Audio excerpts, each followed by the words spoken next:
അടുത്ത പോയിന്റ്, ഞാനൊരു inclined plane സങ്കല്പിച്ചേക്കണം, ഒരു പ്ലെയിൻ സങ്കല്പിച്ചേക്കണം. ഇതൊരു പ്ലെയിനാണ്, എൻ്റെ ഒരു ബുക്ക് ഇരിക്കുക, ഇത് പ്ലെയിനാണ്. ഈ പ്ലെയിനിൽ ഞാനൊരു സ്റ്റാപ്ലർ വച്ചേക്കാം. ഇപ്പൊ പ്ലെയിനായിട്ട് നിൽക്കുകയാണ്. ഞാൻ ഈ പ്ലെയിനെ ഒന്ന് ചരിക്കുകയാണ്, ഇൻക്ലൈൻഡ് ആക്കുകയാണ്. അപ്പൊ നോക്കാം, ഇവിടെ നേരെ ഇരിക്കുന്ന സർഫസ് ആണ്. ഇത് നമ്മൾ ഇൻക്ലൈൻഡ് ആക്കി ഇങ്ങനെ കൊണ്ടുവന്ന് ഗ്രാജുവലായിട്ട് ആംഗിൾ ഓഫ് ഇൻക്ലിനേഷൻ കൂട്ടി വരുമ്പോൾ ഒരു പർട്ടിക്കുലർ ആംഗിൾ എത്തുമ്പോൾ എന്ത് ചെയ്യും? പർട്ടിക്കുലർ ആംഗിൾ എത്തുമ്പോഴത്തേക്ക് ഈ സ്റ്റാപ്ലർ നിരങ്ങി തുടങ്ങി. ഇപ്പം നിരക്കമില്ല, നിരങ്ങി തുടങ്ങി. അപ്പൊ നിരങ്ങിയപ്പോൾ ഇവിടെ ഒരു ആംഗിൾ ഉണ്ടായില്ലേ? നേരത്തെ ഇങ്ങനെയായിരുന്നു പ്ലെയിൻ നിന്നത്, ഇപ്പൊ ഇങ്ങനെയായി. അപ്പൊ ഇവിടെ ആംഗിൾ ഉണ്ടായില്ലേ? ആ ആംഗിൾ എത്തുന്നതിന് ജസ്റ്റ് മുമ്പ് വരെയും ആർക്ക് മോഷൻ ഇല്ല, ബോഡിക്ക് സ്ലൈഡിംഗ് മോഷൻ ഇല്ല. അപ്പൊ സ്ലൈഡിംഗ് മോഷൻ ആരംഭിക്കുന്നതിന് തൊട്ട് മുമ്പുള്ള ആ ഇൻക്ലൈൻഡ് പ്ലെയിന്റെ ആംഗിളിനെ വിളിക്കുന്ന പേരാണ് angle of repose. Angle of repose എന്ന് വിളിക്കും. ആംഗിൾ ഓഫ് റീപോസ് ഇത്രയോ. ഒരു ഇൻക്ലൈൻഡ് പ്ലെയിൻ, ഒരു ബ്ലോക്ക് വെച്ചു. ഈ ബ്ലോക്ക് ജസ്റ്റ് സ്ലൈഡിംഗ് മോഷൻ ആരംഭിക്കാൻ പോവുകയാണ്, ആരംഭിച്ചിട്ടില്ല, റെസ്റ്റ് ഇരിക്കുക. അപ്പൊ ജസ്റ്റ് ഇൻക്ലൈൻഡ് പ്ലെയിനിൽ മോഷൻ ആരംഭിക്കുന്നതിന് തൊട്ട് മുമ്പുള്ള ആ plane angle,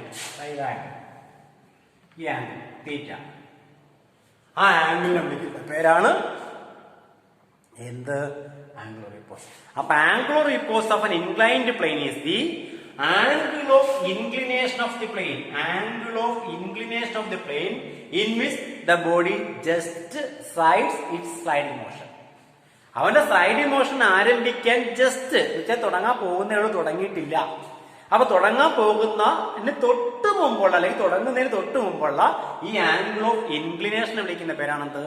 angle of repose വിളിക്കുന്നത്. ഈ ആംഗിൾ ഓഫ് റീപോസിന്റെ ഒരു വാല്യൂ ഉണ്ട് ഞാൻ പോകണം. അങ്ങനെയാണെങ്കിൽ ഈ ബ്ലോക്കിൽ ആക്ട് ചെയ്യുന്ന പ്രധാനപ്പെട്ട ഫോഴ്സുകൾ ഏതെല്ലാന്ന് ആദ്യം പറയാം. ഈ ബ്ലോക്കിൽ ആക്ട് ചെയ്യുന്ന പ്രധാനപ്പെട്ട ഫോഴ്സുകൾ, ഒന്ന് mg is acting vertically downward. സംശയമില്ല, mg. ഈ സർഫസിന്റെ നോർമൽ റിയാക്ഷൻ കൊടുക്കുന്ന എങ്ങോട്ടാ? അത് കൊടുക്കുന്ന സർഫസ് ആണ്. സർഫസ് കൊടുക്കുന്ന നോർമൽ റിയാക്ഷൻ എപ്പോഴും സർഫസിന് പെർപെൻഡിക്കുലർ ആണ്. എന്ന് വെച്ചാൽ സർഫസിന് പെർപെൻഡിക്കുലർ, ഇതാണ് നോർമൽ റിയാക്ഷൻ. അല്ലാതെ ഈ ബ്ലോക്കിന് ഏതെങ്കിലും ഡയറക്ഷൻ അല്ല വരുന്നത്, സർഫസിന് പെർപെൻഡിക്കുലർ. ക്ലിയർ ആയോ? ഇനി ആലോചിക്കുക,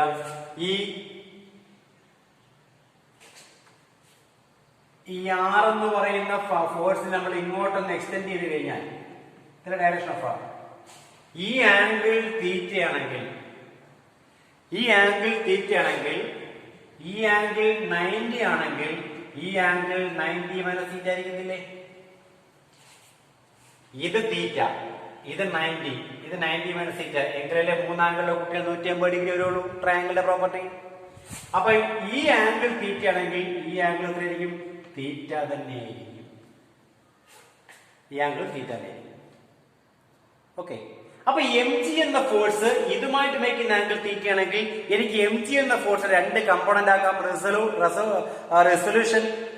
റിസോൾവ് ചെയ്താൽ ഈ കമ്പോണന്റ് mg കോസ് തീറ്റ, ശരിയല്ലേ? അതിന് പെർപെൻഡിക്കുലർ ആയിട്ട് വരുന്ന ഈ കമ്പോണന്റ് mg സൈൻ തീറ്റ. ഇപ്പൊ mg എന്ന ഫോഴ്സിനെ എന്ത് ചെയ്തു? mg എന്ന ഫോഴ്സിനെ രണ്ട് കമ്പോണന്റ് ആക്കി മാറ്റി, mg cos theta, mg sine theta. അങ്ങനെ കമ്പോണന്റ് ആക്കിയാൽ ഇനി ആരില്ല എന്ന് ആലോചിച്ചോളാം. mg ഇനി ഇല്ല, അവിടെ കമ്പോണന്റ് മാത്രമേ ഉള്ളൂ. അപ്പൊ mg cos theta, mg sine theta. ഈ ബ്ലോക്ക് താഴോട്ട് വരാത്തതിന് കാരണം എന്താ? ചരിച്ചു വയ്ക്കുമ്പോ ബ്ലോക്ക് താഴേക്ക് വരണ്ടേ? ഈ താഴോട്ട് വരാത്തതിന് കാരണം എന്താ? ഈ സർഫസിന്റെ ഫ്രിക്ഷണൽ ഫോഴ്സ് എങ്ങോട്ട് ആക്ട് ചെയ്യും? ഈ സർഫസിന്റെ ഫ്രിക്ഷണൽ ഫോഴ്സ് മുകളിലോട്ട് ആക്ട് ചെയ്യും. അപ്പൊ ഇത് സ്റ്റാറ്റിക് ഫ്രിക്ഷൻ. ബ്ലോക്ക് താഴേക്ക് മൂവ് ചെയ്യാനുള്ള ടെൻഡൻസിയാണ്. ബ്ലോക്ക് താഴേക്ക് മൂവ് ചെയ്യാൻ ടെൻഡൻസി ഉണ്ട്. അപ്പൊ ഫോഴ്സ് തിരിച്ച്. ഇപ്പൊ ബ്ലോക്ക് മൂവ് ചെയ്യുന്നുണ്ടോ? റെസ്റ്റ് ഇരിക്കല്ലേ? റെസ്റ്റ് ഇരിക്കുന്ന ബ്ലോക്കിൽ ഇപ്പൊ 4 ഫോഴ്സ് ആയില്ലേ? ഈ റെസ്റ്റിലിരിക്കുന്ന ഈ ബ്ലോക്കില് ഒരു ഫോഴ്സ് ആർ, ഒരു ഫോഴ്സ് എം ജി കോസീറ്റ, ഒരു ഫോഴ്സ് എഫ് എസ്, ഒരു ഫോഴ്സ് എം ജി സൈൻ തീറ്റ. 4 ഫോഴ്സും ഓപ്പോസിറ്റ് ഡയറക്ഷനിലല്ലേ? അങ്ങനെങ്കിൽ പരസ്പരം ബാലൻസ് ചെയ്യണ്ടേ? എങ്കിലല്ലേ ഫോഴ്സ് 0 ആയി പോവുള്ളൂ, ബ്ലോക്ക് മൂവ് ചെയ്യാതിരിക്കുള്ളൂ. അപ്പൊ ഇവിടെ ബ്ലോക്ക് മൂവ് ചെയ്യുന്നില്ല, ഇവിടെ ബ്ലോക്ക് റെസ്റ്റ് നിൽക്കുകയാണോ? റെസ്റ്റ് നിൽക്കുകയാണെങ്കിൽ ഈ ഫോഴ്സിനെ ബാലൻസ് ചെയ്യും എം ജി കോസീറ്റ, എഫ് എസിനെ ബാലൻസ് ചെയ്യും എം ജി സൈൻ തീറ്റ. അപ്പൊ എന്ത് ചെയ്താം? M G sine theta is balanced by F S, M G cos theta is balanced by R. അതായത് ആ ഫോഴ്സിന് നേരെ ഓപ്പോസിറ്റുള്ള ഫോഴ്സ് ബാലൻസ് ചെയ്യും. ഇക്വേഷൻ കിട്ടിയില്ലേ? ഡിവൈഡ് ചെയ്ത് ഇക്വേഷൻ 1/2 എടുത്ത് നോക്ക്. 1/2 എടുത്താൽ എം ജി ക്യാൻസൽ ആയി പോയി. Sine theta by cos theta tan theta എന്ന് കിട്ടൂലേ? Tan theta is equal to F S divide by R എന്ന് കിട്ടിയോ? എന്താ F S by R? Mu S അല്ലേ? അപ്പൊ ടാൻ തീറ്റ ഈസ് ഈക്വൽ എന്ന് കിട്ടി, മ്യൂ എസ് എന്ന് കിട്ടി. പ്രത്യേകത മനസ്സിലായോ? ആംഗിൾ ഓഫ് ഫ്രിക്ഷന്റെ ടാൻ എടുത്താൽ നിങ്ങൾക്ക് മ്യൂ എസ് കിട്ടി. അതുപോലെ ആംഗിൾ ഓഫ് ഫ്രിക്ഷന്റെ ടാൻ എടുത്താലോ, ആംഗിൾ ഓഫ് റീപോസിന്റെ ടാൻ എടുത്താലും എന്ത് കിട്ടും? ആംഗിൾ ഓഫ് റീപോസിന്റെ ടാൻ വാല്യൂ എടുത്താലും നമുക്ക് എന്ത് കിട്ടി?